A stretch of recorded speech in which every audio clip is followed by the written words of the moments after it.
What's up, guys? Welcome back to another episode of Tait Talk Sports Podcast. Back again. It's been a minute, I know, but I'm here and I'm going to be making videos more regularly now that we're into the summertime. Today's video is just going to be a little mini sports update because I don't have anything massive to talk about.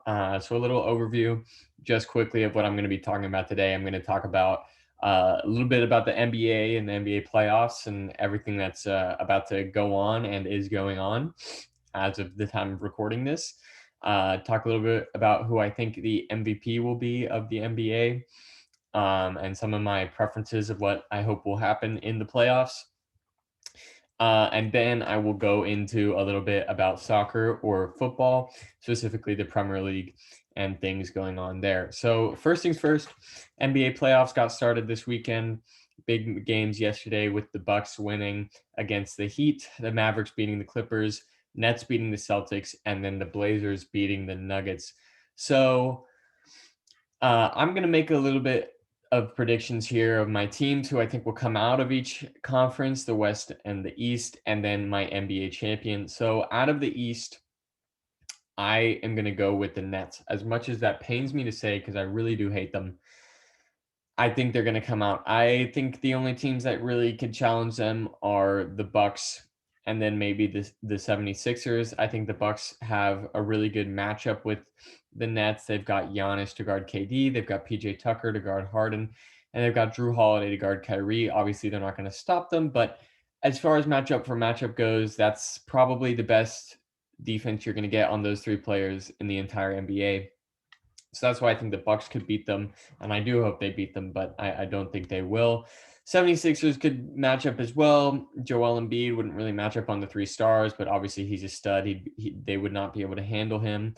Ben Simmons could guard KD, one of the best defensive players in the NBA. Matisse Thybulle, another baller on the defensive end. But after all that, I think the Nets are just too strong offensively against the East teams, KD, Harden, and Kyrie, provided that they stay healthy. I don't think anyone in the East stops them. I don't think anyone in the East necessarily has the chemistry as a team to quite put together enough stops and enough offense to beat them. So that's why I think the Nets are going to come out of the East. As far as the West goes, I'll be honest, I'm not super knowledgeable on the Suns specifically. I haven't watched them a whole lot, so I don't know exactly how lethal they are. But that said, I do think that the Lakers are going to come out of the West. I think there are three reasons that I think they're going to come out of the West, and those are one, LeBron. That is my reason number one. Full stop. Just LeBron. I mean, that was my reason I thought they'd win the championship last year.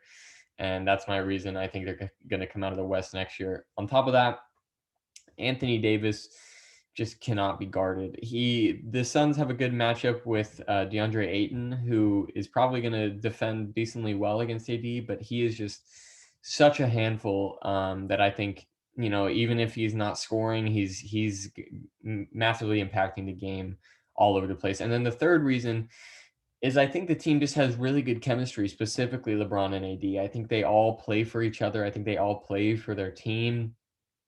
And they've just got an extra something going for them. They're the Lakers. They're trying to, they're all trying to build the Lakers legacy. They're all trying to help each other. I think it's a real team thing. And that kind of leads into what would be my finals, which is Lakers Nets. And who I think will win that. I'm going to go with the Lakers. Now, it could go either way. I think the Nets obviously could beat the Lakers, but for the same reasons that I was talking about the Lakers winning in the West are the same reasons I think they beat the Nets specifically. I think the Nets absolutely don't have a guy who can guard Anthony Davis. They've got Claxton, they've got DeAndre Jordan. Those guys aren't guarding Anthony Davis. They're just not. And I think that's going to make him be able to be really successful throughout the whole game. LeBron's going to be successful throughout the whole series. I apologize. LeBron's going to be successful throughout the whole series. I think the Nets are going to be successful throughout the whole series. There is not many people, if any, who can guard those superstars, especially Harden, and I think that's why they're probably going to be able to score pretty well. But for me, it comes down to chemistry between the two teams. For the same reason that I said last year that the Clippers would not be successful or win a championship in the playoffs, is the same reason I don't think the Nets will win a championship this year, is the lack of chemistry and knowing who's going to do what in certain situations. Going back to the Clippers example, last year I said they wouldn't win because they don't know what like who's the guy who's going to get the bucket in the clutch. Of course, it ended up being Kawhi, but there's always an aspect of should it be Paul George? You could just tell last year with the Clippers they did not have the chemistry. Now the Nets, to a degree, have had better chemistry, although they really, the big three, as far as the big three goes, of Durant, Irving, and Harden, they rarely played together, all three of them, in the regular season. And when they did, it was sort of in limited runs. So they also don't quite know who is their clutch time scorer, who is going to go get them a bucket. All three of those guys could be that, and all three of those guys can easily do that. But knowing who does it and having an uncertainty there has a bigger effect than people might think. Now, their players are world class, and they're good enough to get away with not having that chemistry. But I think the Lakers have that chemistry, and I think it just gives them an advantage over most matchups. And then on top of that chemistry, it's just LeBron, and he just comes through. And we saw that in the play-in game against the Warriors when he hit that big time three. He's just got it. He's just got it. And I think they're just going to get rolling now. With that said, anything can happen. A lot of good teams in the playoffs this year, and that's what's going to make this one of the more fun playoffs to watch. So many great teams, top to bottom, in each league. The Knicks are in the playoffs. It's just a great time for the NBA. Now, after my prediction for the finals being the Lakers, I'm going to briefly talk about who I think the MVP should be. Now, I know there are a few different candidates, and Jokic, I believe, is the favorite, and he easily could and probably, to a degree, should win the award. But along with most people, I think the MVP is Curry. I think if you're looking at someone who is, the most valuable to their team, it's Steph Curry. I mean, without Curry, the Warriors are probably the worst team in the league again. They were the worst team in the league for a while. But then Curry got going, and especially at the end of the season got going. He's leading the league in scoring. I mean, he is just so good this year. Really 2016, 2017 vibes with how Curry's playing. And he's doing it without a real strong supporting cast. I mean, there are good players on the team. Don't get me wrong, Draymond Green, Bazemore. They're all solid role players, but no Klay Thompson, and he's still out there just balling out. So for me, the MVP is Curry. And just one more thing I want to touch on is I really hope the Mavericks win against the Clippers. No real data to back up why they will or won't, but I just wanted to put that out there that I really hope the Clippers lose and the Mavericks win. Okay, moving on to soccer or football. Finals day of the Premier League was today as of when I'm recording this, and Liverpool just won 2-0 against Crystal Palace, and Leicester lost to Spurs, and Chelsea, I also believe, lost to Villa. But after everything shaking out, Liverpool and Chelsea qualify for Champions League. Leicester do not. Spurs qualify for Europa League, and Arsenal is out of Europe competitions for the first time in 25 years. Really just a crazy ending to a crazy season, an entertaining end nonetheless, but what a season specifically for Liverpool. I'll be honest, especially a few months ago, I thought there was no chance of them qualifying for Champions League, and for them to end up qualifying in the third position nonetheless, it's really impressive, and it was an amazing thing to watch. It really sets them up good for the off season to attract new signings, because they do have that Champions League spot.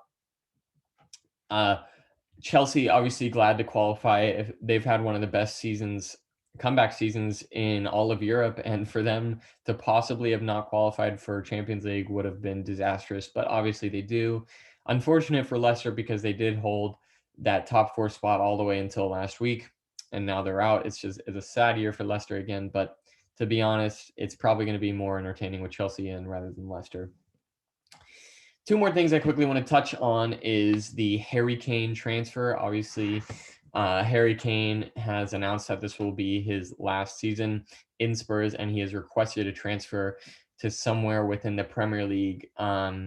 I think there's three locations where he's going to go in the Premier League. If by some chance he goes elsewhere, there's a lot of candidates. But if he is doing what he said, and that is staying in the Premier League, there are three places where he could go: Chelsea, Manchester City, and Liverpool. Now, Manchester United are technically a candidate, but they just re-signed Edison Cavani. They've got goal scorers.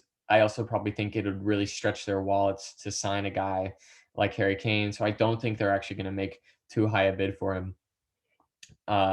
Manchester City are somewhat in that same boat where I don't know how they could afford him, but they're Manchester City. They'd figure out a way, and he'd fit really nice into a Pep Guardiola system. He'd love a guy like Harry Kane. The long shot on the list is obviously Liverpool. They've talked about how they don't necessarily want to go out and spend a bunch of money this year. But if you look at how the team works and how Harry Kane has worked this past season, it would be a perfect fit. He would slot into Firmino's spot, the number 9 role. He'd be able to come back into the midfield a bit like he has been doing this year so successfully. He'd be able to pass like he has been doing this year so successfully. It would be a perfect spot for him, but I don't think Liverpool are going to shell out the 100+ million that it will take to get Harry Kane. And that's why I think where he's going to end up, if I had to make a choice, is Chelsea, specifically because they qualified for Champions League today. If they didn't qualify for Champions League, no chance he's going there, because that's what he wants. He wants Champions League. And because they qualified for Champions League and because they are desperately in need of a number 9, I think he's going to end up there. I think they have the funds, despite spending big money last year for 2 players out of Germany. I still think they have the funds. I think their team desperately needs a number 9. They need that guy who's going to score goals. That's generally what they struggle at. They're so good at controlling the game, and then they attack on the counter, but they don't have the clinical finishing that they need. Harry Kane, coming from Spurs, the counter-attacking team for the past few years, lethal on the counter-attack and really in any situation, but he would add exactly what they're looking for. And it would be cool to see, because I think that team would be really successful with him on it. Obviously, I hope he goes to Liverpool, but I do think he'll end up at Chelsea. Last thing I want to touch on, Champions League final is coming up in the next coming weeks. Chelsea versus City, 2 teams, Chelsea specifically, that have kind of stumbled in the last bit of their season, losing the last game of their season and the FA Cup. And City kind of, somewhat stumbling, losing here and there, but also finishing really strong with big goal performances, specifically today, beating Everton 5-0. That'll be a really good match. 2 technical masterminds in Thomas Tuchel and Pep Guardiola. It's going to be a really fun match to watch. I don't actually think there will be that many goals in that match, but I think it'll be a fun match. And if I had to make a prediction on who wins that and who wins the Champions League, I'm going to go with Manchester City. I think Chelsea have somewhat stumbled into the end of their season.